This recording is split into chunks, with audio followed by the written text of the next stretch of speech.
Hey buddy, how are you? Let me explain to you what a seventh is. We might have talked about it, but let me talk about it in more detail today. This is a C chord, you know that. Okay, this is the first note, so we call that the root. 1, 2, 3, a third above C. If C is number 1, a third is E. And G would be the fifth. 1, 2, 3, 4, 5, right? Root, second, third, fourth, and fifth. So when you play a C chord, you're playing the root. You can call that 1 or root. The third and the fifth.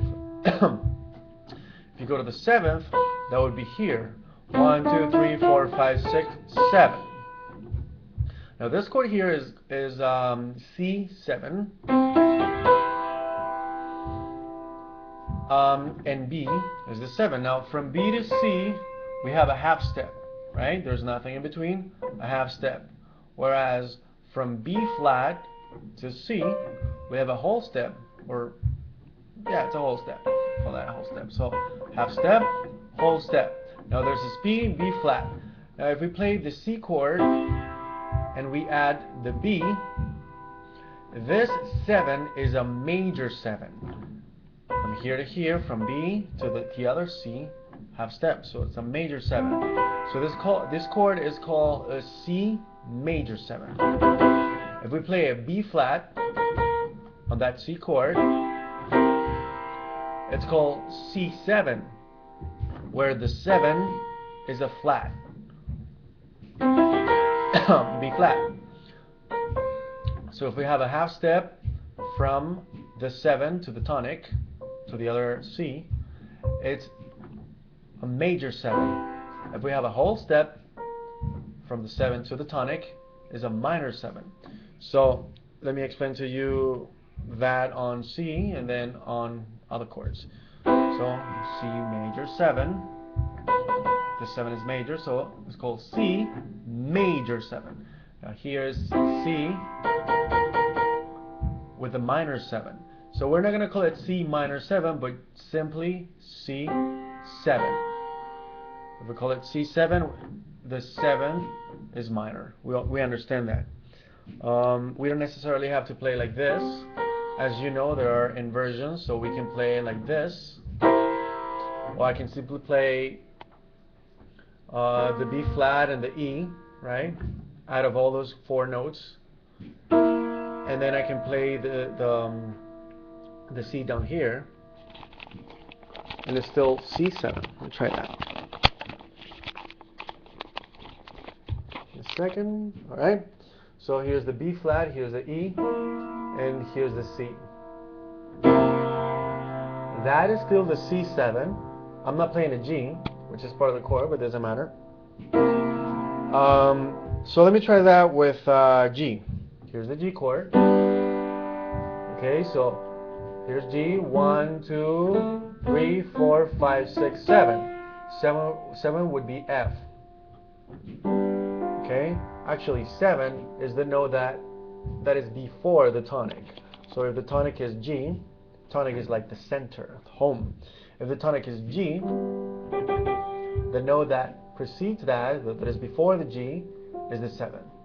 Now if from here to here we have a whole step, right? Because there's a note in between. So from here to here, half step. From here to here, another half step. So from here to here, there's a whole step. So this 7th is minor. So here's the G7. If I call it G7, well, I'm implying that the 7th is minor. G7. So I can play that like this, or I can simply play the G chord with the left hand, and then add the 7th here, or I can just play the bass here, the G. I can play 2 notes up here if I want, or pick this and this, still a G7, or like this. Okay, I'm playing the G, I'm playing the 7th, and I'm playing the 3rd, right? G, 1, 2, 3. That is still G7. Okay, so I don't have to play all those many notes at the same time. Okay, what is G major 7 with the 7 that is major? Well, from here to here there's a half step. So from F sharp to G, there's a half step. So if I play this note, I would be playing the G with the major 7. So here's the G. Okay, I can play like this, like this. I can play the G down here, and I can play these notes like this, whatever inversion I want to use. So this is the G major 7. It's very jazzy. Whereas this, they're both jazzy. Anyway, but they each have each has a different quality, different sounds. So let me try another one. The D chord. D, if I call it D, I imply that it is a major chord. So here's the D chord. If this is D, a half step down is the major 7, which is C sharp, and a whole step down is C, so that would be the minor 7. So let me try both. So this is D with the minor 7, or here. So I will call that a D7. I want to play the D major 7, I would play the C sharp.